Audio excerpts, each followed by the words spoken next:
ఏంది వెంకీ సంగతి అంటే అదిరిపోద్ది సంక్రాంతి అని, ఏంది బాసు సంగతి అంటే మనదే కదా సంక్రాంతి అని, ఎరగదిద్దాం సంక్రాంతి అని అంటాం.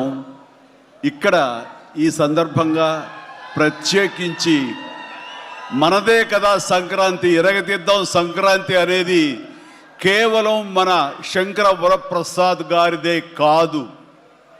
ఈ సంక్రాంతి మొత్తం మన తెలుగు పరిశ్రమది అవ్వాలని మనస్ఫూర్తిని కోరుకుంటున్నాను.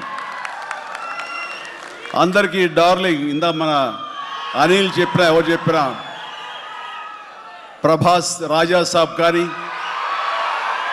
అన్నయ్య అంటూ ఆప్యాయంగా పిలిచే నా తమ్ముడు రవితేజ సినిమా కానీ, అలాగే మా ఇంట్లో సరదాగా తిరుగుతూ చిన్నప్పటి నుంచి పెరిగినటువంటి శర్వానంద్, నారే నారే నడుమ మురారి కానీ, నాకు గురువుగా నన్ను భావిస్తూ నా శిష్యుడిగా ఉన్న నవీన్ పోలిశెట్టి, వీళ్ళందరి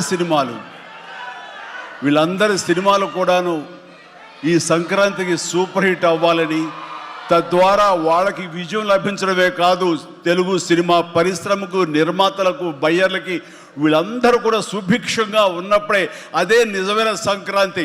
ఆ సంక్రాంతి కావాలనే కోరుకుంటున్నాం, జరుగుతుందని ఆశాభావాన్ని వ్యక్తం చేస్తారు.